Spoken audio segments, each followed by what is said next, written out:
Dios porque nos permite estar reunidos. Vamos a ir a nuestras Biblias. Tenemos el hermoso privilegio de estudiar la porción Terumá y quiero que nos ubiquemos en el libro del Éxodo, Shemot en hebreo. Vamos en el capítulo 25.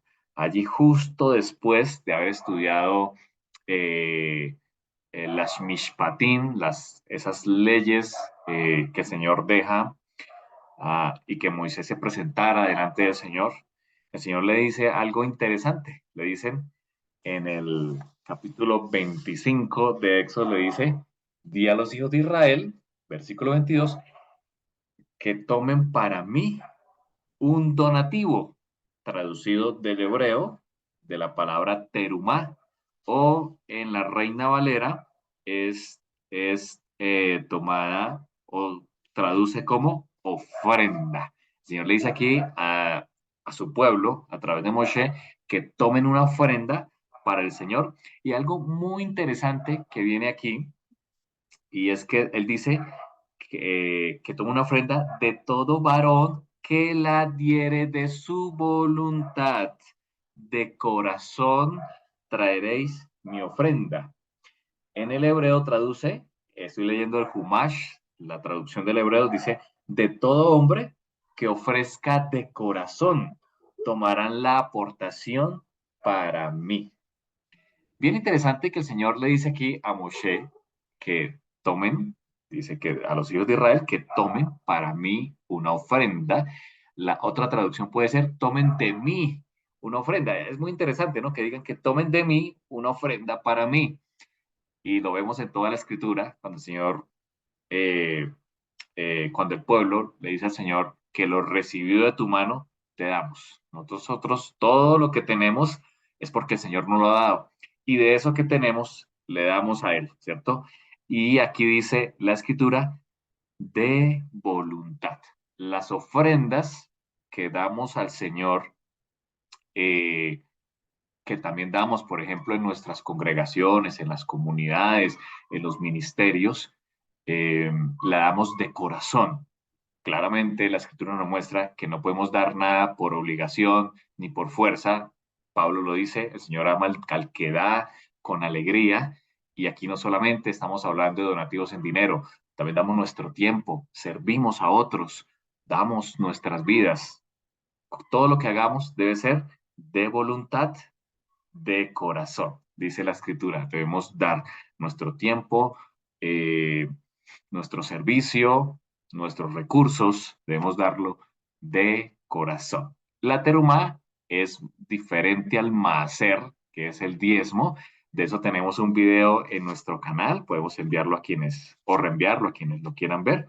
Ese es otro tema. Aquí estamos hablando de donativos que el Señor le está pidiendo. Y le pide una cantidad de donativos a su pueblo, que aparecen allí a partir del versículo 3. Azul, púrpura, carmesí, oro, plata, cobre, entre otros. ¿De dónde salieron todos estos donativos? Un pueblo que acaba de salir de esclavitud. ¿El Señor le pide donativos? ¿De dónde? Muy bien, sabemos que Israel sale, al salir de Egipto, el Señor le dijo que le pidiera cada uno a su vecino oro, plata, cobre, y todos estos elementos que ustedes ven aquí. El Señor tenía un propósito para que Israel saliera con riquezas y era construir una casa para él. Muy bien.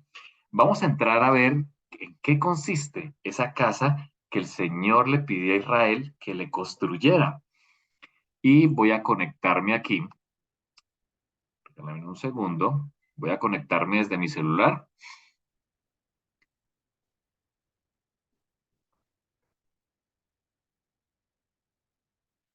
para poder compartir esa casa que el Señor quería hacer.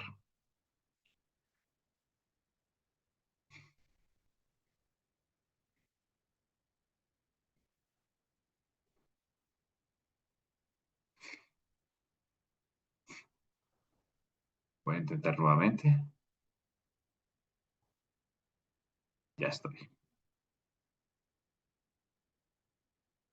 Y ya están viendo mi celular y voy a irme a la aplicación. Esta aplicación que ustedes están viendo aquí es una aplicación del santuario. Si alguno la desea, le puedo indicar dónde la pueden conseguir. Voy a minimizar aquí las pantallas para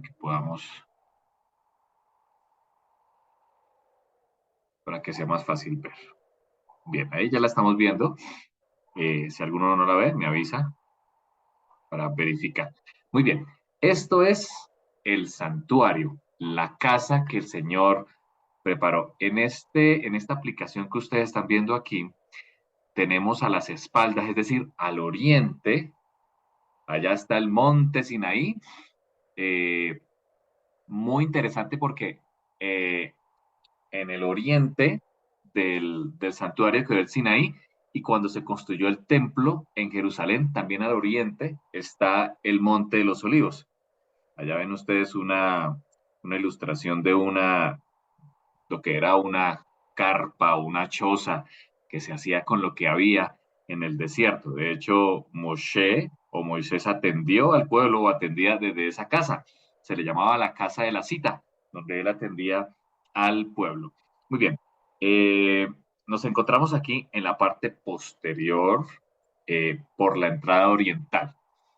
Tal cual como vimos en la porción Bereshit, en la porción de Génesis, también el Eterno dice que Israel, o perdón, Adán y Eva entraban hacia el occidente, es decir, de oriente a occidente estaba la entrada del jardín del Edén.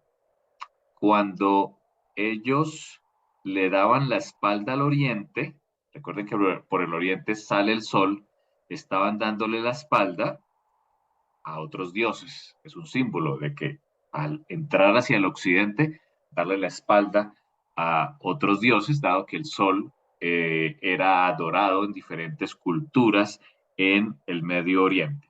Vamos a ver aquí un esquema del santuario. Vemos aquí a su izquierda está el oriente por donde se entraba. Vemos aquí pues toda la estructura, allí vemos el atrio externo, 100 codos de largo por 50 de ancho, y vemos el tabernáculo, se ve desde la parte superior el tabernáculo, también se ve el lavacro justo a la izquierda y el altar de los sacrificios. Vamos a entrar a ver algunos aspectos que nos muestra la porción de esta semana acerca del diseño que le dio el Señor a Moshe. Y quiero arrancar leyendo, que allá en sus Biblias también, Éxodo 25:8, cuando él dice, y harán para mí un santuario, lo leo de la traducción hebrea, harán para mí un santuario y moraré dentro de ellos. Me encanta esa traducción. Realmente en nuestras Biblias, la que más usamos en español, Reina Valera, dice, harán un santuario para mí y habitaré en medio de ellos. Eh, Pareciera que la traducción nos hablara que físicamente, ¿cierto? Quiere habitar el Señor en medio de su pueblo. Pero si ustedes se fijan en la traducción del hebreo, dice, quiero morar dentro de ellos. Esa es otra mejor traducción. Podríamos decir, y harán un santuario para mí, para habitar en sus corazones. El Señor quería habitar dentro de nosotros, en medio de nosotros quiere habitar el Señor. Eh, Qué hermoso que el Señor quiera morar dentro de nuestros corazones. Así que nos vamos a ir aquí a la parte inicial. Aquí estamos. Welcome to the Tabernacle of Moses. Aquí I estamos will be your tour guide. en la We've got entrada. plenty of things to learn as you explore. Un segundo. The Tabernacle of Moses is a portable temple or place on earth where God could dwell with his people. Its structure and plan were designed to teach us how to live with God again. Bueno, Moses entonces, received the details for its construction while communing with the Lord for 40 days atop Mount Sinai. The entire structure is portable and carried as we wander in this vast wilderness. bueno, aquí nuevamente ya estamos. Welcome to the Tabernacle of Moses. I will be your tour guide. We've got plenty of things to learn as you explore. The tabernacle of Moses is a portable Perdón un segundo, temple ya or voy place aquí. on earth where God could dwell with his people. Its structure and plan were designed to teach us how to live with God again. Moses received the details for its construction while communing with the Lord for 40 days atop Mount Sinai. The entire structure is portable and carried as we wander in this vast wilderness. Perfecto. Esta aplicación es una aplicación en inglés. De hecho, para los que quieran tenerla, tiene ayuda de algunos textos que aparecen allí en cada una de estas convenciones. Aquí usted pulsa y puede ver algunos de los textos de apoyo que pueden estar allí. Muy bien, entonces estamos en la parte posterior del santuario y encontramos aquí en este sector la entrada. De la entrada, leímos esta semana en el capítulo 27, vamos a Éxodo capítulo 27 y versículo 14 en adelante. Está hablando acerca de las cortinas, dice que las cortinas a un lado de la entrada será de 15 codos, sus columnas 3 con sus 3 bases. Aquí nos está hablando precisamente de esta cortina de la entrada, que ustedes ven allí, 3 basas o 3 columnas a cada lado. Hablo de la columna, de la cortina roja. Sigue leyendo el texto, versículo 16, capítulo 27, y para la puerta del atrio habrá una cortina de 20 codos, de azul, púrpura y carmesí, y lino torcido de obra de recamador, sus columnas sus columnas 4 con sus 4 basas. Aquí están las 4 basas en color blanco, la ven en cada lado. Todo esto, toda esta longitud, toda esta anchura, perdón, que es el versículo 13, el ancho del atrio por el lado del oriente habrá 50 codos. Así que aquí en todo el ancho hay 50 codos y vemos la puerta que nos conduce adentro del santuario. Y ya estamos adentro del santuario. Eh, Vamos al versículo 9 del capítulo 27. Dice: asimismo harás el atrio del tabernáculo al lado meridional, al sur, tendrá el atrio cortinas de lino torcido. Ahí está el lino, que es en color blanco que ustedes ven allí. Esto es, esto es un lino, lo que ustedes están viendo allí en pantalla, de 100 codos de longitud. Todo este longitud que ustedes ven aquí son 100 codos. Eh, 100 codos son casi 50 metros. Un codo son 45 centímetros aproximadamente. Entonces ya, para que podamos tenerlo en la cabeza, 100 codos son aproximadamente 50 metros que teníamos aquí. Sus 20 columnas, cada una de las que ustedes ven allí, las columnas con sus basas de bronce y los capiteles de las columnas y sus molduras de plata. De la misma manera, en el lado norte, que es el que les estoy mostrando, el lado norte, habrá a lo largo de las cortinas 100 codos de longitud y sus 20 columnas con sus 20 basas de bronce, los capiteles de sus columnas y sus molduras de plata. El ancho del atrio del lado occidental tendrá 10 cortinas, es decir, al otro lado. Aquí podemos movernos en la aplicación por todo el tabernáculo. Esta es la parte posterior, es decir, este es el lado occidental. Ahí están las cortinas, dice la escritura, 50 codos con sus columnas 10, con sus 10 bases. Y esto era de 50 codos de longitud. Y el largo o la longitud de 100 codos de longitud. Me voy a devolver aquí a donde estaba al comienzo. Muy bien.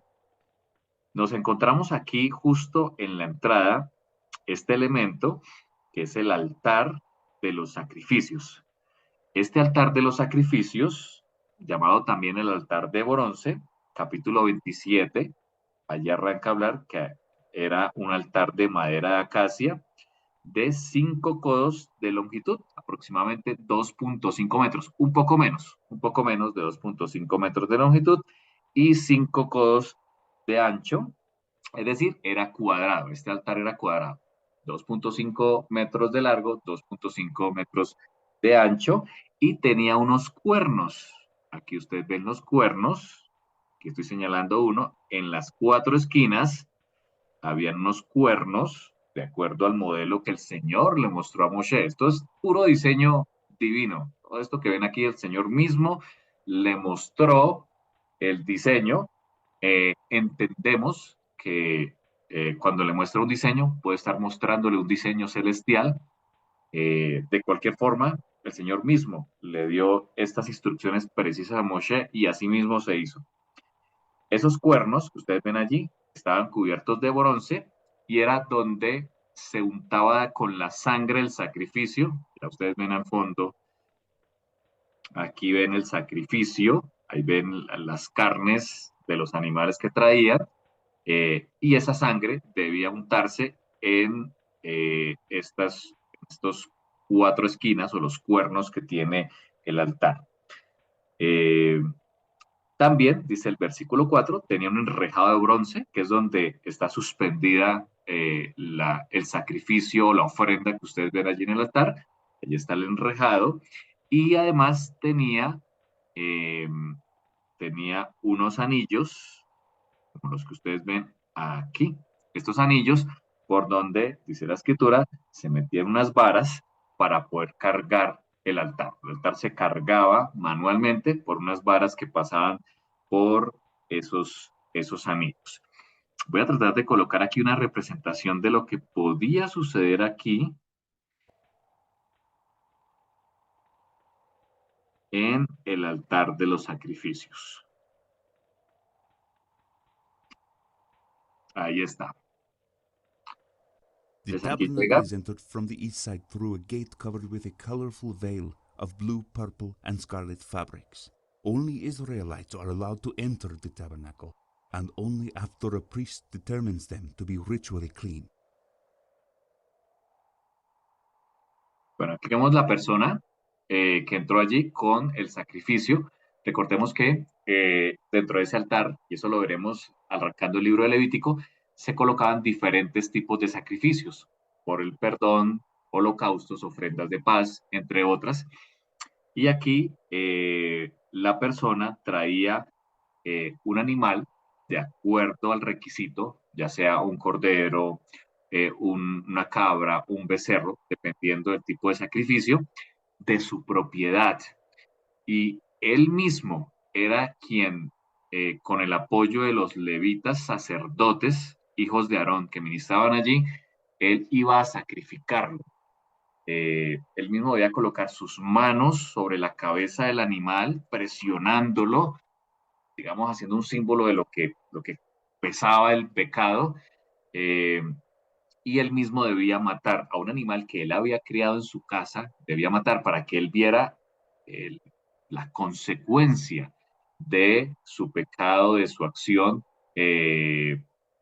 por la cual había llegado allí al santuario. De hecho, el sacerdote eh, le hablaba al hombre haciéndole recapacitar en lo que él había hecho. Voy a tratar de colocar aquí una representación.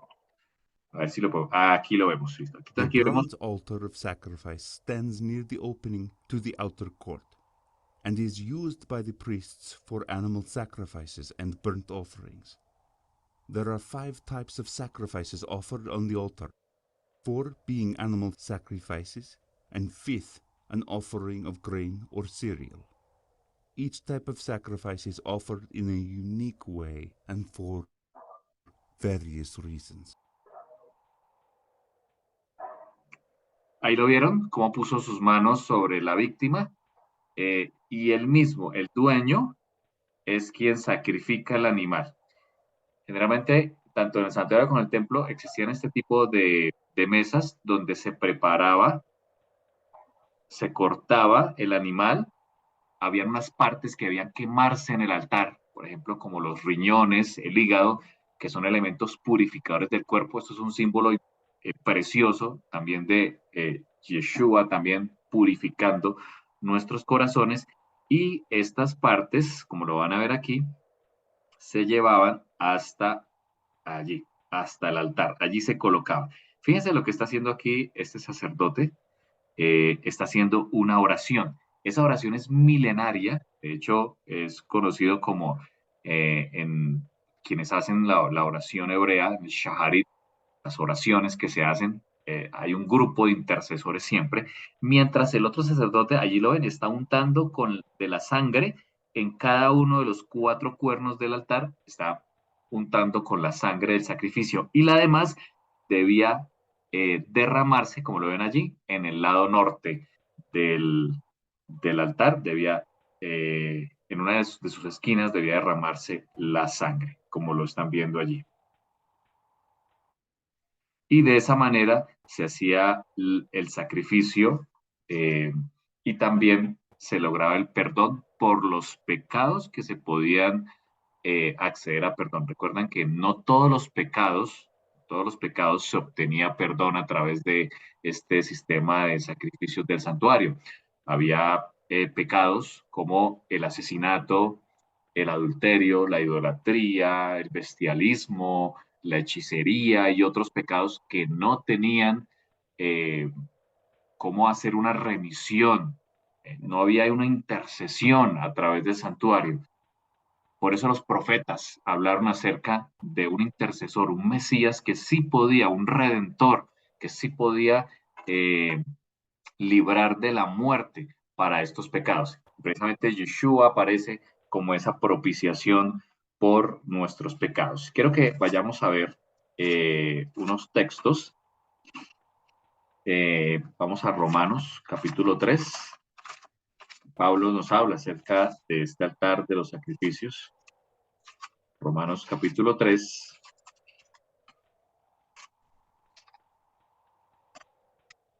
Y versículo 25, Romanos 3:25, leámoslo desde el 24, Romanos 3:24, dice él, siendo justificados gratuitamente, es gratuitamente, es por gracia, dice, mediante la redención que es en el Mesías Yeshua, a quien Dios, dice Pablo, a quien Elohim puso como propiciación por medio de la fe en su sangre para manifestar su justicia, a causa de haber pasado por alto, en hebreo es Pesaj, traducido al español como Pascua, que estaremos ya próximamente, ¿no? El 6 de abril estaremos celebrando el Pesaj.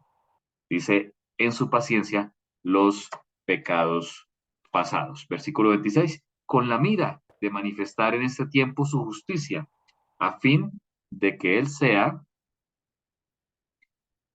regálame un segundo, ya vuelvo a proyectar pantalla, que perdí una conexión, a fin de que Él sea el justo y el que justifica al que es de la fe en Yeshua. Así que eh, el Eterno puso a Yeshua como propiciación por medio de la fe. Es decir, cuando creemos en esa sangre, si vieron la sangre allí, en esa sangre de Yeshua, la que fue derramada en el madero, por causa de él, nosotros somos salvos. Es decir, él pasa por alto.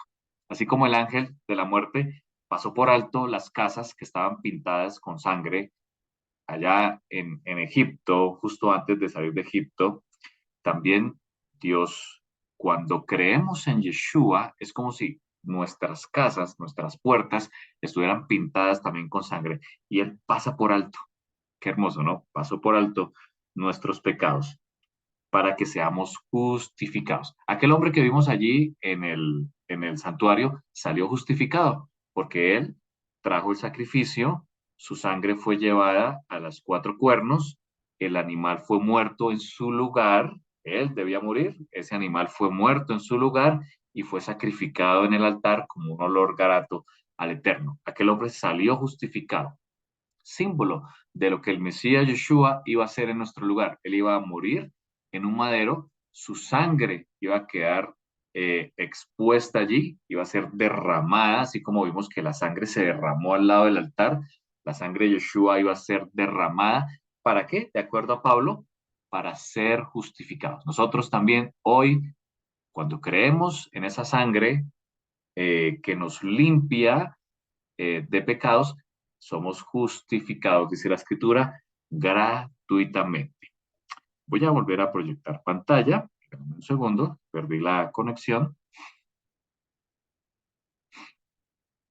Y seguimos y vamos al siguiente Vamos al siguiente texto, allí mismo en Romanos, capítulo 12 y el versículo 1.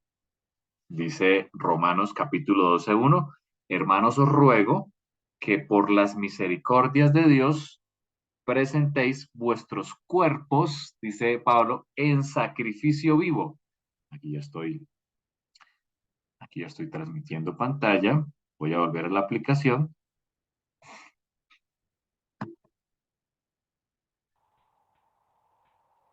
Ok, allí ya lo tenemos.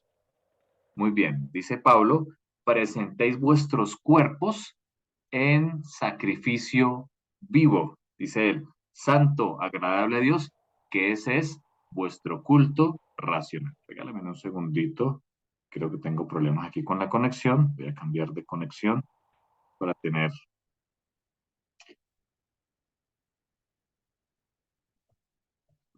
a ver si podemos ver mejor.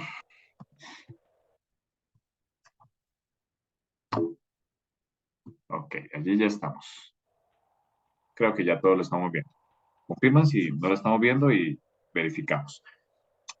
Pablo también nos invita a que presentemos que nuestros cuerpos como sacrificio, dice el Señor, como sacrificio santo, agradable a Dios, que es vuestro culto racional. Así que podemos ver esta aplicación preciosa de cómo el Señor quiere que nosotros mismos, nuestros cuerpos, sean purificados para presentarnos delante del Señor. Vamos a ir aquí adelante al siguiente mueble. Aquí encontramos un lavacro. En este lavacro es donde el sacerdote se lavaba sus pies y sus manos. Voy a tratar de poner aquí una ilustración. Aquí vemos ya The al bronze sacerdote laverers where the sons of Aaron are washed, lavando sus anointed, manos. and clothed in the priestly robes prior to officially becoming a priest. On a daily basis, they washed their hands and feet in the water of the laver before performing sacrifices and entering the holy place. This serves as a constant reminder that we are to be spiritually clean prior to going before the Lord. Esta fuente de bronce, de acuerdo a Éxodo capítulo 30, versículo 17, tenía una base en bronce, como la vemos allí. La utilizaban para lavar sus manos y sus pies. Dice la escritura que debía colocarse entre el tabernáculo de reunión y el altar. Allí la vemos precisamente. Allí vemos a un sacerdote levita vestido de blanco. Los sacerdotes todos debían estar vestidos de blanco. Solo el sumo sacerdote usaba una vestidura diferente todos los días del año, excepto uno, en el Yom Kippur, que también se vestía de blanco como sus demás hermanos levitas. Y allí, dice la escritura, debía ponerse agua. De ella se lavarán Aarón y sus hijos las manos y los pies. Versículo 20, capítulo 30.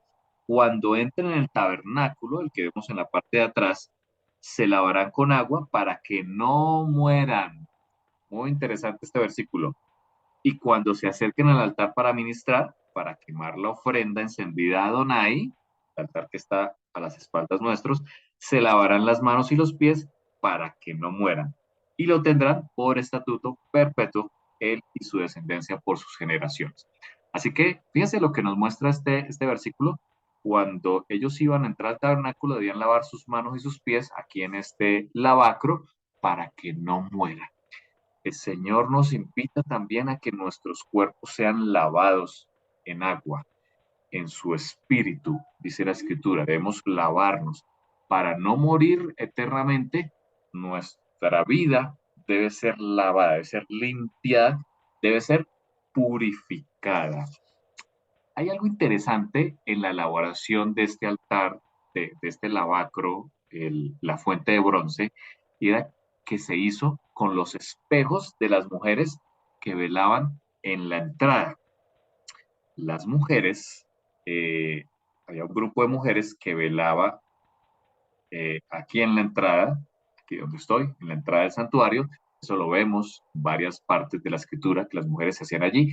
Ellas tenían unos espejos de bronce que eran con los cuales ellas podían mirarse, mirar su apariencia, y ellas entregaron esos espejos con los cuales podían verse, prefirieron entregarlo antes de la vanidad. Fíjense qué hermoso. Y con esos espejos de las mujeres se hizo esta fuente de bronce. Un significado preciosísimo de cómo todos pudieron participar, entregaron quizás lo más hermoso, o lo más precioso o lo más preciado que tenían para que pudiera construirse esta fuente de bronce. Aquí tenemos varias aplicaciones en la escritura. Vamos a la primera en Salmo, capítulo 24. Salmo 24, versículos 3 y 4. Dice, Señor, ¿quién subirá al monte de Adonai? Aquí se refiere al monte de Sión cuando el pueblo iba en peregrinación hacia el templo. ¿Quién subirá al monte de Adonai? ¿Quién estará en su lugar santo? ¿Quién se puede presentar en su lugar santo? Dice la escritura, el limpio de manos. Así como el sacerdote limpiaba sus manos, aquí el salmista David está haciendo referencia a que para estar delante de Adonai tenemos que tener nuestras manos limpias. Pero fíjese lo que sigue diciendo, y puro de corazón, el que no ha elevado su alma a cosas vanas, ni jurado con engaño. Él, dice la escritura, recibirá bendición de Adonai y justicia del Dios de su salvación. El Señor nos invita a que nosotros también la vemos, así como cuando en la Tevilá o en el bautismo descendemos y hacemos inmersión en el nombre de Yeshua, el Señor quiere que nuestra vida sea renovada, que sea purificada. Vamos a Hebreos, capítulo 10. Vamos a estar yendo varias veces a Hebreos porque Hebreos utiliza el santuario para explicar. Es importante entender el santuario para poder entender el libro de Hebreos. Hebreos capítulo 10, versículo 22, dice el Señor, acerquémonos. Esa es una invitación en el pensamiento hebreo a entrar en el templo, en el santuario. Acerquémonos con corazón sincero, dice aquí el autor de Hebreos, en plena certidumbre de fe, purificándonos. Nuevamente aquí dice, purificándonos. El sacerdote se purificaba en la fuente de bronce, y así mismo Pablo, o quien escribe Hebreos, dice, purificando los corazones de mala conciencia, nuestra vida, y lavados los cuerpos con agua pura. Así como esa agua, ustedes ven allí, es un agua pura, es un agua corriente, es decir, extraída de un manantial que fluye o de un río, es un agua pura. Aquí también el Señor nos invita a que nosotros seamos purificados, que nos lavemos en sus aguas, seamos purificados a través de su Espíritu para poder entrar en su lugar santo. Vamos a entrar al lugar santo en este momento. Aquí vemos las columnas que sostenían eh, el lugar santo y allá adentro ya estamos. Ya estamos aquí en el lugar santo. Este lugar santo es como el jardín del Edén. Vamos a ver flores en las paredes, en la parte alta, vemos flores, vamos a ver frutos, vemos querubines, allá al fondo en la cortina ustedes ven dos querubines pintados en la cortina que separa el lugar santo del lugar santísimo. Allí vemos los querubines. Era un jardín del Edén que era movible, porque este santuario, esta tienda era movible, tenían que moverse a medida que la nube los iba guiando a través de todo el desierto, pues Israel también debía mover, todos estos elementos eran móviles. Ya cuando Israel estuvo en la tierra de Israel, pasaron el tiempo de los jueces, donde el santuario estuvo en diferentes partes, como en Silo. Finalmente fue David quien tuvo el firme deseo de construir una casa fija para el Señor allí en Jerusalén, y no fue sino su hijo Salomón el que tuvo el privilegio de construir una casa. Aquí en el lugar santo encontramos tres muebles. A la derecha está una mesa con los panes de la presencia o los panes de la proposición. A la izquierda vemos la menorá, o traducido como el candelabro de oro, y al fondo tenemos otro altar. Este altar es diferente en medidas, y en función al altar que ya vimos en el atrio. Este altar de oro que ustedes ven allí al fondo es un altar donde se ofrecía incienso. Ya vamos a ver un poco acerca de este significado. Vamos a acercarnos. Aquí vemos. Aquí está el candelabro de oro. Está en Éxodo 25, capítulo 31. Harás un candelero de oro, oro puro. Este no era de madera como la mayoría de muebles que vemos en el santuario, sino era de oro puro, labrado a martillo. Será su, dice la escritura, su pie, su caña, sus copas, sus manzanas y sus flores. El candelabro tenía 6 brazos, 3 a cada lado, como ven allí, y un brazo en toda la mitad. Este, este candelero o esta menorá tenía unas características muy interesantes. Se parecía mucho a un árbol. Ustedes ven la descripción, dice la escritura, 3 copas en forma de flor de almendro. Era un candelabro que tenía la forma de un árbol de almendro. Dice la escritura, una manzana y una flor, asimismo, al lado derecho y al lado izquierdo. Este candelabro, de hecho, pues pesaba bastante, dado que era de oro, oro macizo. Encontramos a Yeshua en el libro de Apocalipsis, capítulo 1, versículo 12. Dice Juan en Apocalipsis 1:12, me volví para ver la voz que hablaba conmigo y vi 7 candeleros de oro. Así que Juan vio a Yeshua justo en este punto, muy probablemente en el santuario celestial. Dice versículo 13, y en medio de los 7 candeleros, uno semejante al Hijo del Hombre, vestido de una ropa que llegaba hasta los pies, es decir, una ropa de lino, como vimos anteriormente al sacerdote vestido de lino, totalmente blanco. Allí estaba Yeshua. Recordemos que Yeshua es nuestro sacerdote del orden de Melquisedec. Eh, miremos también, miremos también el libro de Juan, capítulo 8, muy conocido texto, Juan capítulo 8, versículo 12, dice la escritura en Juan 8:12, otra vez Yeshua les habló diciendo, yo soy la luz del mundo, yo soy la luz del mundo. El que me sigue no andará en tinieblas, sino que tendrá la luz de la vida. Aquí vemos que Yeshua mismo se representa como la luz del mundo, como esa luz, así como precisamente este candelabro era el que alumbraba todo el lugar y debía permanecer encendido. Yeshua dijo, yo soy la luz que alumbra, dice él, a todo el mundo. El que me sigue, dice el Señor, él nos invita, debemos seguir a Yeshua para no andar en tinieblas. Así como este lugar santo nunca estaba en tinieblas, Yeshua nos invita a que nosotros tampoco andemos en tinieblas, sino que tengamos luz. No cualquier luz, dice él, la luz de la vida. Muy bien, a las espaldas de este mueble encontramos la mesa de los panes de la presencia o de los panes de la proposición, llamado así. Era una mesa, de acuerdo a Éxodo 25, capítulo 23, de madera de acacia, como casi todos los muebles del santuario, una longitud de 2 codos, un codo de ancho y codo y medio de alto. Estaba cubierta de oro. También tenía anillos, de acuerdo al versículo 26, para poderlo transportar. Ustedes alcanzan a ver allí los anillos en, en, en la figura que les estamos mostrando. Y también maderas de acacia para poderla transportar. Aquí el Señor, aquí en esta mesa se colocaban los 12 panes de la presencia.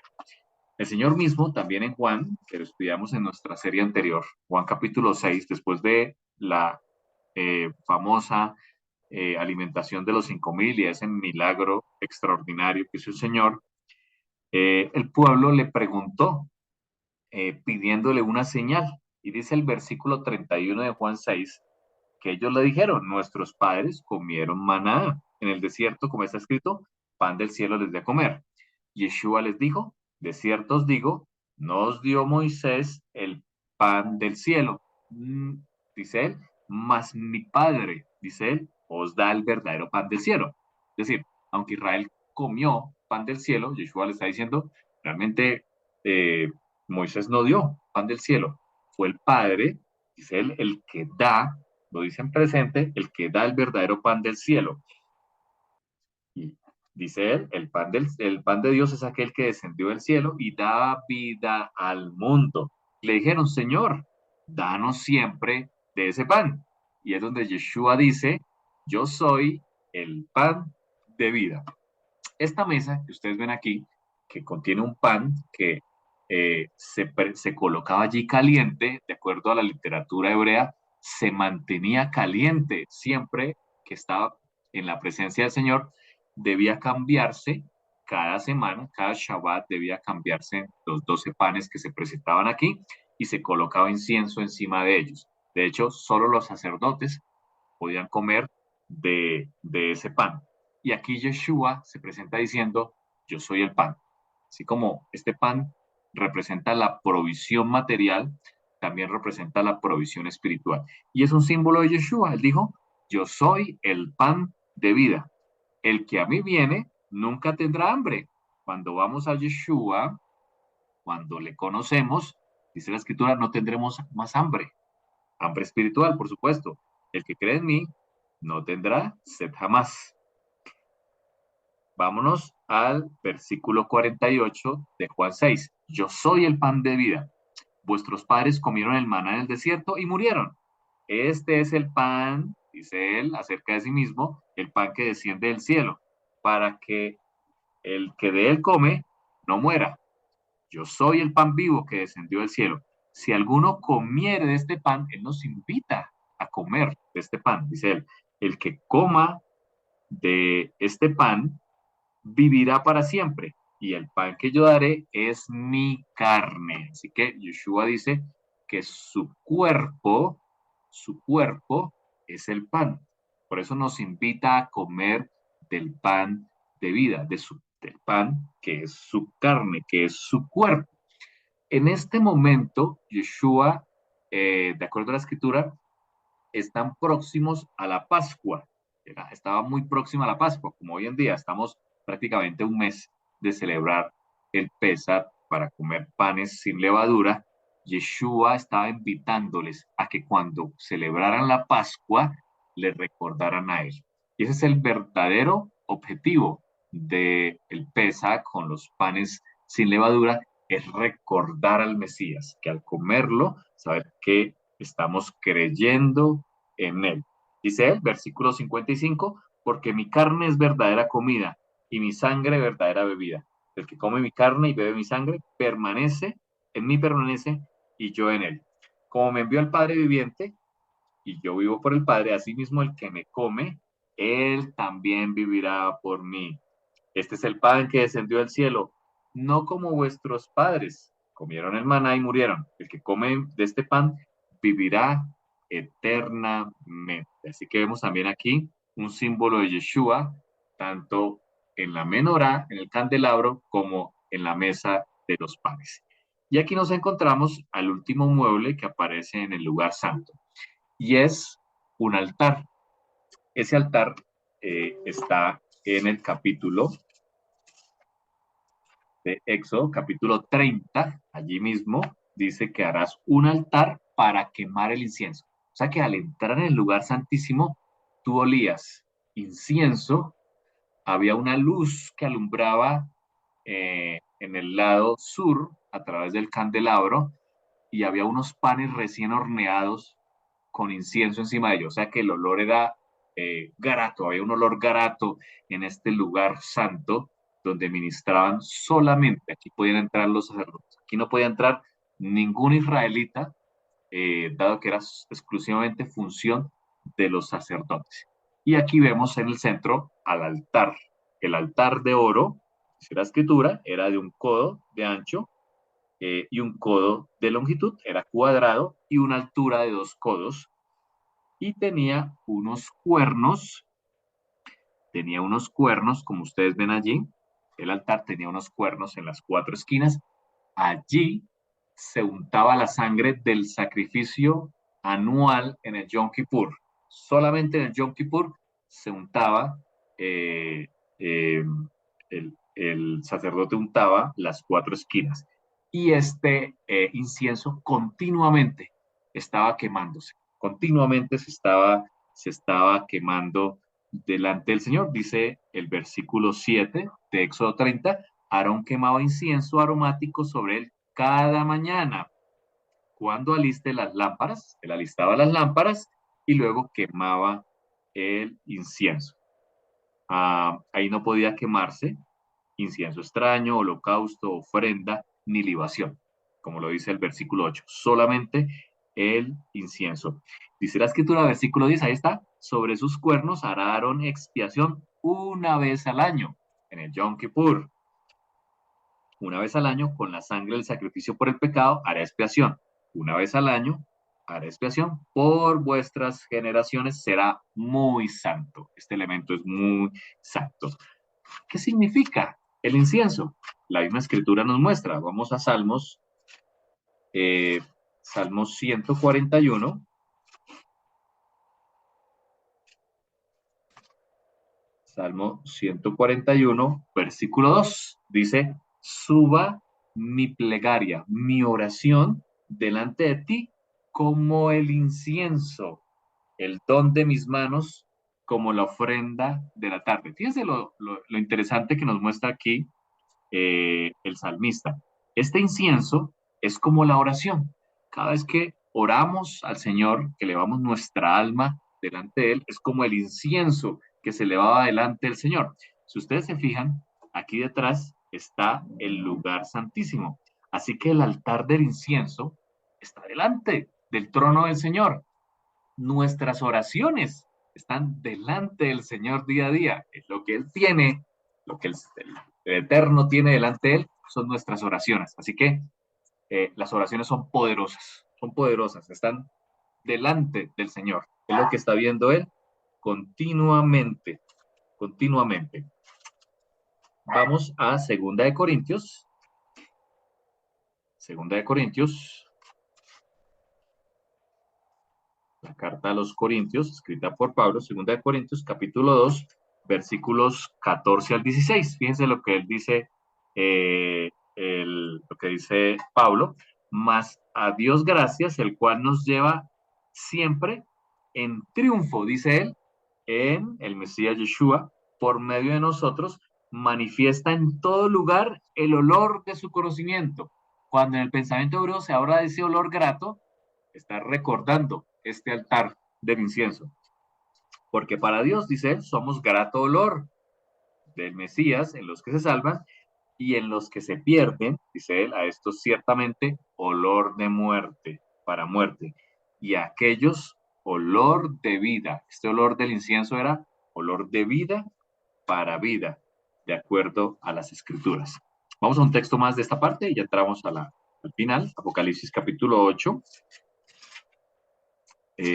Versículos 3 y 4, dice la escritura, cuando se abre el séptimo sello ya en Apocalipsis, dice que otro ángel vino y se paró ante el altar. Juan estaba viendo precisamente esta escena que estamos viendo nosotros, por supuesto, del santuario celestial. Dice que se paró un ángel con un incensario de oro y se le dio mucho incienso, dice él, para añadir a las oraciones de todos los santos sobre el altar de oro que estaba delante del trono. Y de la mano del ángel subió ¿hacia dónde? Hacia la presencia de Dios. Es decir, ese incienso subía por encima de esta cortina y llegaba hasta el arca del pacto. Juan vio que delante del trono estaba el altar del incienso y que precisamente ese incienso llegaba hasta el trono. Nuestras oraciones llegan delante del trono del Señor. Es un mensaje precioso que nos trae la Escritura. Nuestras oraciones llegan delante del trono del Señor, dice la Escritura. Vamos al último mueble que tenemos aquí. tenemos antes la cortina, que ustedes ya vieron allí, la cortina que separaba el lugar santo del lugar santísimo.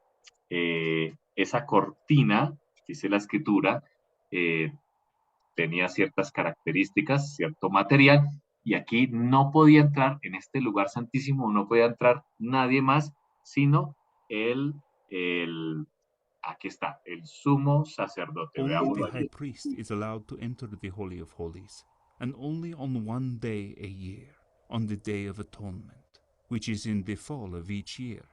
When entering the Holy of Holies, the high priest does not wear the colorful garments, but only the white linen garments, because he is representing and communing with the Lord of all of Israel.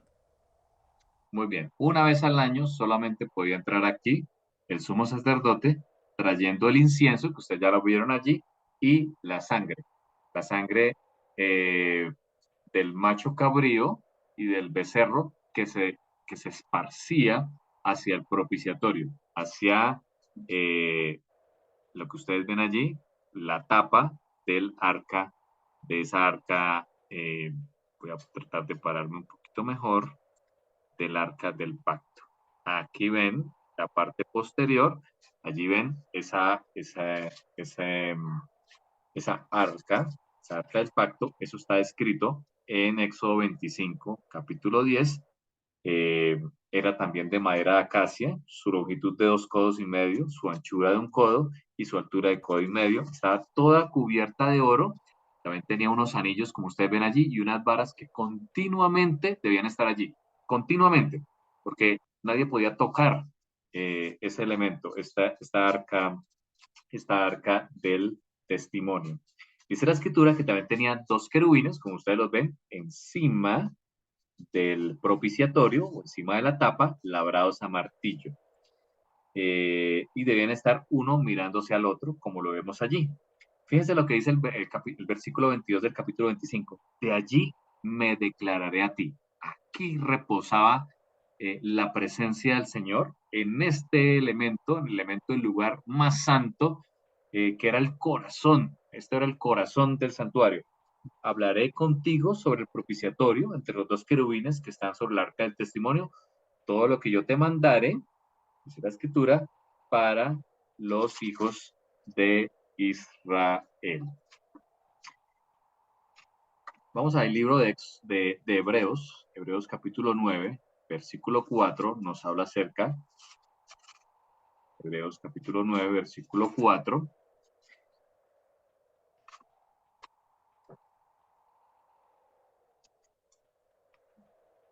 dice la escritura,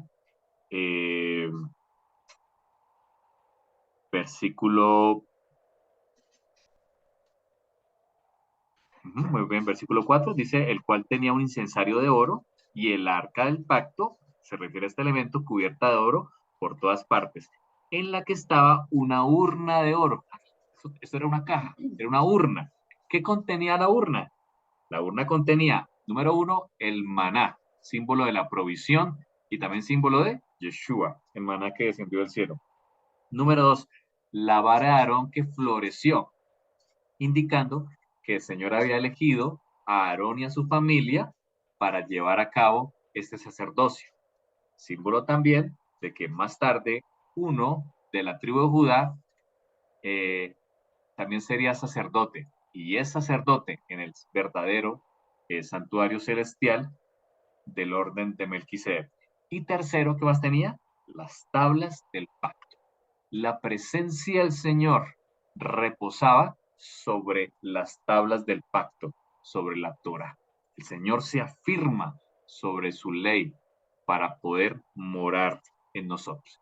Quiere decir que en nuestro corazón, de acuerdo a esto, si vemos que este lugar santísimo es el corazón del santuario, lo más profundo, pero también lo más especial, donde solo una vez al año podía entrar el sumo sacerdote, debe estar en nuestro corazón la Torá para que la presencia del Señor pueda estar en nuestro corazón.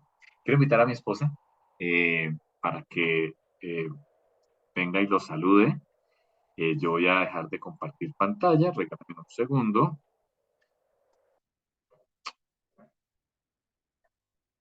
Ya estoy aquí.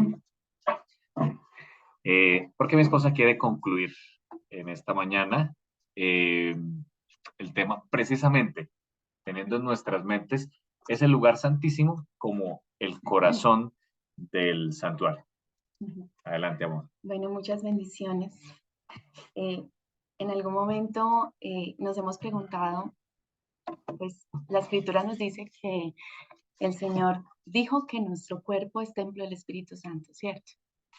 Y nos dejó toda esta enseñanza a través del santuario para que nosotros comprendiéramos la obra que Él quiere hacer en nosotros y quiere habitar en nosotros. Y hay algo y hay un elemento que es supremamente importante en todo el proceso de sacrificios que se hacían en el santuario y era la sangre, ¿cierto? Y es interesante porque la sangre es uno de los compuestos más grandes que tenemos nosotros en nuestro cuerpo, ¿cierto? Si la sangre no circulara por nuestro cuerpo, ¿qué pasaría? Moriríamos, ¿cierto? Y es por eso que esto nos lleva a meditar en un órgano bastante importante que nosotros tenemos en nuestro cuerpo y es el corazón, ¿sí? Y tratando de entender cuál es esa parte de nuestro cuerpo en la cual el Señor quiere habitar. Y estudiando acerca del corazón encontramos algo impresionante. Y es que el Señor, cuando el corazón es formado, dice, según los científicos de Oxford, aproximadamente en el día 16 de la concepción del feto, del cuerpo del bebé, se da el primer latido, ¿sí? En el cuerpo. Y ese primer latido hace que la sangre comience a circular por todo el cuerpo, ¿sí? El corazón tiene características especiales. El corazón tiene 4 cavidades, ¿sí? 6 puertas de entrada y de salida. Y tiene un campo electromagnético tan fuerte que si yo estoy a 1 metro de distancia de otra persona, ese campo electromagnético mío impacta el campo electromagnético de la otra persona, ¿sí? Y el corazón tiene una característica especial y es que es autónomo, ¿sí? Nadie le da la orden al corazón de que lata. Es más, si el corazón deja de latir, ¿qué pasa? Pues se va la vida, ¿cierto? Es importante y el corazón está compuesto por varias cosas. Uno, por sangre, por músculos, músculos muy fuertes porque tienen que trabajar toda la vida, porque en el momento en que pare este músculo de funcionar, pues se acaba la vida, ¿cierto? Necesita tener músculos, pero se ha descubierto que tiene más de 40.000 neuronas dentro de ella. Y es por eso que ahora se habla muchísimo de que también nosotros pensamos no solamente con nuestro cerebro craneal, sino también tenemos un punto de cerebro, en nuestro cerebro cardíaco, ¿sí? Es decir, que nuestro corazón conserva, guarda emociones, puede percibir, aprender y recordar. ¿Y esto por qué es tan importante? Porque se ha descubierto que esa red neuronal que tenemos dentro de nuestro corazón es como un árbol, ¿sí? Y que de allí sale una orden, ¿sí? Una orden especial. Y esa orden especial es de expansión y contracción, ¿sí? Ese es el proceso que sucede en nuestro cuerpo para que podamos funcionar, ¿sí? El corazón se expande para recibir, ¿sí? Y se contrae para dar. Pero hay algo muy interesante y es que el corazón no se expande más de lo que debe, ni se contrae más de lo que debe. Y la escritura a nosotros nos invita muchísimo a dar y a dar y a recibir en una medida específica, ¿sí? Pero se ha descubierto que en el cuerpo humano, mientras se da ese desarrollo neural que estamos viendo aquí en esta imagen, en el corazón, cuando esto empieza a funcionar, que se da a partir del día 16 de la gestación, eso tiene una relación especial con nuestra creación, se cree que ahí es donde el Señor viene a habitar dentro de nuestros corazones. ¿Sí? ¿Y por qué esto es tan importante? Porque cuando el cuerpo se empieza a organizar en ese embrioncito que está en crecimiento, todos los órganos al principio están como en una línea recta, ¿sí? Todos los órganos. Y en un momento determinado, ese corazón empieza a ser desplazado hacia el lado izquierdo de nuestro cuerpo, ¿sí? Todo para que esté en la ubicación específica para que pueda alimentar a todo el cuerpo de la sangre y pueda purificar, porque el corazón cumple una función en nuestro cuerpo y no solamente es traer oxígeno a él, sino también purificar la sangre. Cuando la sangre sale de nuestro cuerpo, él va a nuestro cuerpo y empieza a recoger impurezas de nuestro cuerpo, pero esa sangre impura no puede entrar al corazón. Y eso es algo que nos lleva a relacionarlo mucho con lo que mi esposo estaba explicando, y es el templo, el lugar santo, el lugar santísimo. Al lugar santo, en el templo existía una estructura, y en esa estructura del templo había lugares donde la gente podía acceder, pero había un lugar específico que era el lugar santísimo en el cual no podía entrar nadie, sino solamente una vez al año, y era el sumo sacerdote, ¿verdad? Y allí, ¿qué se llevaba?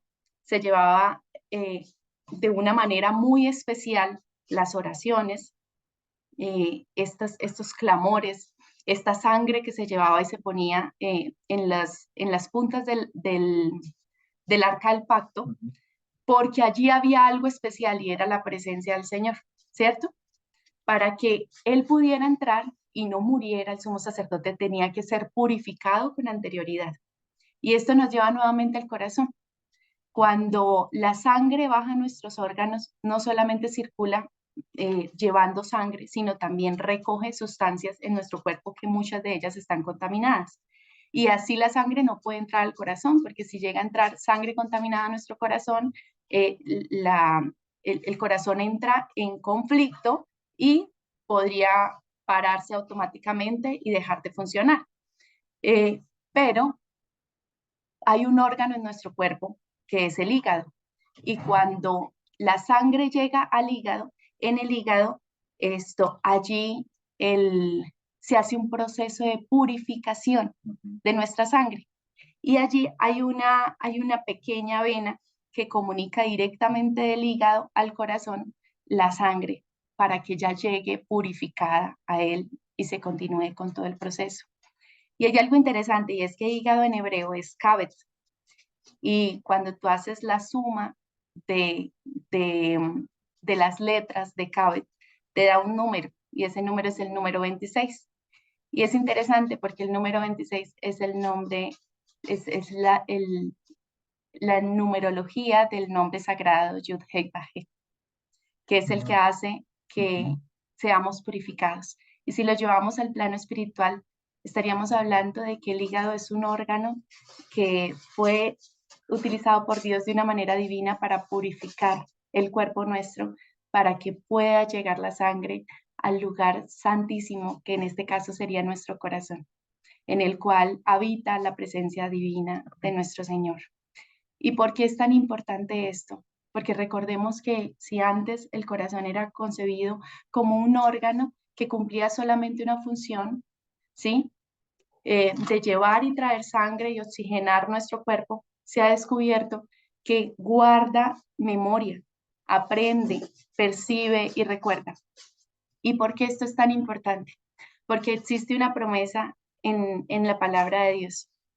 Y la promesa es que el Señor cambiaría nuestro corazón y que nos daría un corazón nuevo, ¿cierto?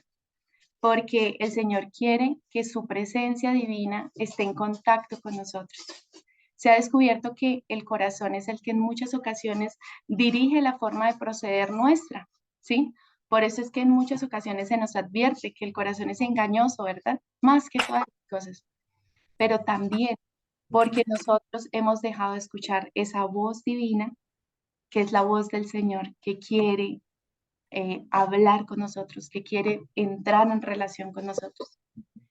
Y es importante que nosotros cuidemos este órgano, no solamente de la manera física para que podamos tener salud y vida, sino entendiendo que el Señor quiere tener una relación cercana con nosotros. Y se ha descubierto también que al ser un órgano que guarda memoria, que, que guarda recuerdos y que crea algo que se llama la memoria inconsciente, es importante que cuidemos en gran manera lo que nosotros almacenamos aquí en nuestro corazón.